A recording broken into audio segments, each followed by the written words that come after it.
નમસ્કાર વિદ્યાર્થી મિત્રો, તમારું સ્વાગત છે ઓનલાઈન સોલ્યુશન ચેનલમાં। તો આજે આપણે વિડીયોની અંદર તમે જીસીએસ પોર્ટલ ઉપર 12 પછી ગ્રેજ્યુએશન એટલે કે કોલેજની અંદર એડમિશન લેવા માટે ફોર્મ ભરેલું હોય, અથવા કોલેજ પૂરું થઈ ગયા પછી પોસ્ટ ગ્રેજ્યુએશન એટલે કે માસ્ટર ડિગ્રીની અંદર ફોર્મ ભરેલું હોય, અથવા બીએડ ની અંદર ફોર્મ ભરેલું હોય, અથવા અન્ય કોઈ પણ કોર્સ માટે ફોર્મ ભરેલું હોય, તો જ્યારે પણ તમને એની અંદર એડમિશન મળી જાય તો ત્યારે આપણે જે એડમિશન મળે એ કોલેજની અંદર આપણે જઈને આપણું ડોક્યુમેન્ટ વેરિફિકેશન કરવાનું હોય છે। તો જ્યારે પણ આપણે ડોક્યુમેન્ટ વેરિફિકેશન કરવા જવાનું થાય ત્યારે આપણે કયા કયા ડોક્યુમેન્ટની જરૂર પડશે એના વિશે આપણે આ વિડીયોની અંદર જાણકારી મેળવી લઈશું। આખો વિડીયો જોઈ લેશો તો તમારે જ્યારે પણ ડોક્યુમેન્ટ વેરિફિકેશન કરવા જવાનું થાય ત્યારે તમારે કયા કયા ડોક્યુમેન્ટની જરૂર પડશે એની તમને સંપૂર્ણ માહિતી મળી રહેશે, એટલે તમે આખો વિડીયો જોવાનું ભૂલતા નહીં। તો જો એમાં લિસ્ટ આપેલું છે, જ્યારે પણ આપણે ડોક્યુમેન્ટ વેરિફિકેશન કરવા જાવી ત્યારે આટલા ડોક્યુમેન્ટની આપણે જરૂર પડશે, અને જ્યારે પણ તમારે ડોક્યુમેન્ટ વેરિફિકેશન કરવા જવાનું થાય ત્યારે આ બધા ડોક્યુમેન્ટ ઓરિજિનલ અને બધાની એક ઝેરોક્સની તમારે જરૂર પડશે। તો જો કયા કયા ડોક્યુમેન્ટની જરૂર પડશે એ જોતા જાવી। તો જો તમારે 12 પછી ગ્રેજ્યુએશન અથવા ગ્રેજ્યુએશન પછી પોસ્ટ ગ્રેજ્યુએશન અથવા બીએડ કે પીએચડી કે કોઈ પણ કોર્સની અંદર તમે એડમિશન લેવાનું થતું હોય તો આયા જે લિસ્ટ આપેલું છે એ બધા ડોક્યુમેન્ટની ફરજિયાત તમારે જરૂર પડશે જ તે। એમાં પહેલું છે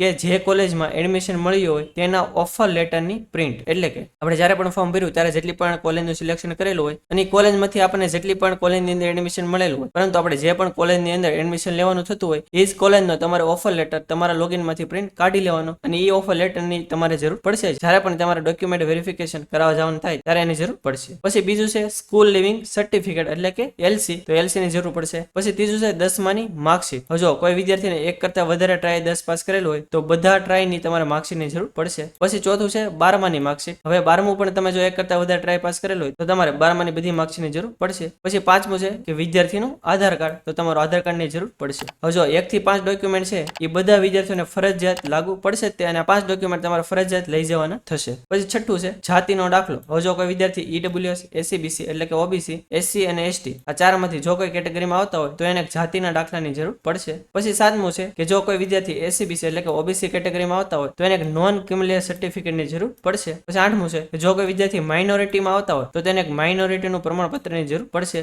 માઇનોરિટી એટલે શું કે જો કોઈ વિદ્યાર્થી મુસ્લિમ હોય અથવા શીખ હોય અથવા ક્રિશ્ચિયન હોય તો એ માઇનોરિટીમાં આવતા હોય છે, અને જો એને માઇનોરિટીનું પ્રમાણપત્ર કઢાવેલું હોય તો એને લઈ જવાની જરૂર પડશે। એટલે આ જે 6 થી 8 છે એ જો તમારે લાગુ પડતા હોય તો તમારે લઈ જવાની જરૂર પડશે। હવે જો કોઈ વિદ્યાર્થીને પોસ્ટ ગ્રેજ્યુએશન અથવા બીએડ ની અંદર એડમિશન લેવાનું થતું હોય તો એને આ ડોક્યુમેન્ટ સિવાયના કયા ડોક્યુમેન્ટની જરૂર પડશે એ જોઈ લેવી। જો આપણે આગળ જોઈએ એ ડોક્યુમેન્ટની તો એને જરૂર પડશે, એ ઉપરાંત જો તમે પોસ્ટ ગ્રેજ્યુએશન અથવા બીએડ ની અંદર એડમિશન લેવા માંગતા હો તો તમે જે કોલેજ એટલે કે ગ્રેજ્યુએશન કરેલું છે એની તમામ સેમેસ્ટર, જો તમારે સેમેસ્ટર પદ્ધતિ હોય તો બધા સેમેસ્ટરની, અને જો તમારે યરલી સિસ્ટમ હોય તો બધા વર્ષની તમારે માર્કશીટ લઈ જવાની જરૂર પડશે। ઇન કેસ કોઈ વિદ્યાર્થીને કેટ આવેલી હોય તો એ પણ માર્કશીટ એને લઈ જવાની જરૂર પડશે। ટૂંકમાં કોલેજની તમારે જેટલી પણ સેમેસ્ટરની માર્કશીટ હોય એ, અથવા યરલી સિસ્ટમ હોય તો બધા યરની માર્કશીટ તમારે લઈ જવાની જરૂર પડશે। પછી તમને જો કોલેજમાંથી ડિગ્રી સર્ટિફિકેટ આપેલું હોય તો એ ડિગ્રી સર્ટિફિકેટ તમારે લઈ જવાની જરૂર પડશે। અને ઇન કેસ કોઈ વિદ્યાર્થી બીએડમાં એડમિશન લે છે, એને ગ્રેજ્યુએશન અને પોસ્ટ ગ્રેજ્યુએશન બંને એને પાસ કરેલું હોય તો એને ગ્રેજ્યુએશન અને પોસ્ટ ગ્રેજ્યુએશન બધાની માર્કશીટ લઈ જવાની જરૂર પડશે। પછી આ મેં બીજા ડોક્યુમેન્ટનું લિસ્ટ આપેલું છે, આ જો તમારે લાગુ પડતા હોય તો તમારે લઈ જવાની જરૂર પડશે।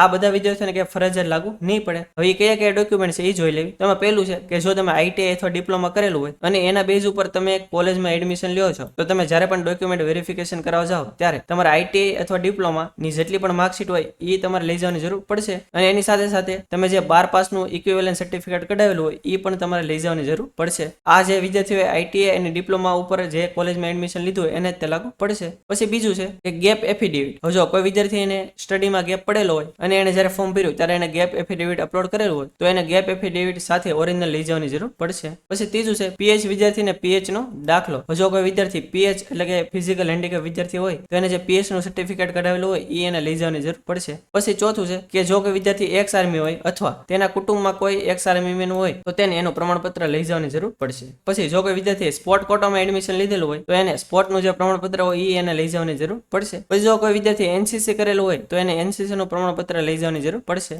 પછી જો કોઈ વિદ્યાર્થીને નોકરીનો અનુભવ એટલે કે જોબનો અનુભવ હોય અને તમે ફોર્મ ભર્યું હોય ત્યાં તમે એક્સપિરિયન્સ ડિટેલ નાખી લેવાય તો તમારે જે જોબનો અનુભવ એટલે કે એક્સપિરિયન્સ ડિટેલ હોય એનું પ્રમાણપત્ર લઈ જવાની જરૂર પડશે। આ જો તમારે લાગુ પડતું હોય તો તમારે લઈ જવાની જરૂર પડશે। પછી એક આપણે બેંક પાસબુક સાથે રાખવાની, ઇન કેસ માગે તો કઈ આપણે પ્રોબ્લેમ ન આવે, અને પાસપોર્ટ ફોટોગ્રાફ તમારી સાથે રાખવાની, ઇન કેસ ત્યાં માગે તો આપણે કઈ પણ પ્રોબ્લેમ ન આવે। તો આમાંથી જે પણ ડોક્યુમેન્ટ તમારે લાગુ પડતા હોય એ તમારે લઈ જવાની જરૂર પડશે, અને આમાં જે પણ ડોક્યુમેન્ટ લખેલા છે એ બધા તમારે ફરજિયાત લઈ જવાની જરૂર પડશે। તો આ તે સંપૂર્ણ માહિતી હતી કે આપણે જ્યારે પણ ડોક્યુમેન્ટ વેરિફિકેશન કરવા જાય ત્યારે આપણે કયા ડોક્યુમેન્ટની જરૂર પડશે એની. હજી જો તમને કંઈ ખ્યાલ ન હોય તો તમે કોમેન્ટ બોક્સમાં જણાવી શકો છો, આપણે 100% એનો આન્સર આપીશું. અને આ વિડીયો જો તમને સારો લાગ્યો તો વિડીયોને લાઈક કરી દેજો અને મેક્સિમમ લોકો સુધી શેર કરજો, જેથી બધા લોકોને આની વિશે માહિતી મળી રહે. અને જો તમે આપણી ચેનલમાં ન હો, આપણી ચેનલ હજી સુધી સબસ્ક્રાઇબ ન કરી હોય તો ચેનલને સબસ્ક્રાઇબ કરવાનું ભૂલતા નહીં, જેથી આવી જ માહિતી તમને સમયસર મળી રહે. અને આપણે ટેલિગ્રામ અને વોટ્સએપમાં પણ ચેનલ છે, એની અંદર જો તમે જોડેલા ન હો તો નીચે ડિસ્ક્રિપ્શનમાં લિંક આપેલી છે, એના પર ક્લિક કરીને તમે એમાં જોડાઈ શકો છો, જેથી આવી જ માહિતી તમને સમયસર મળી રહે.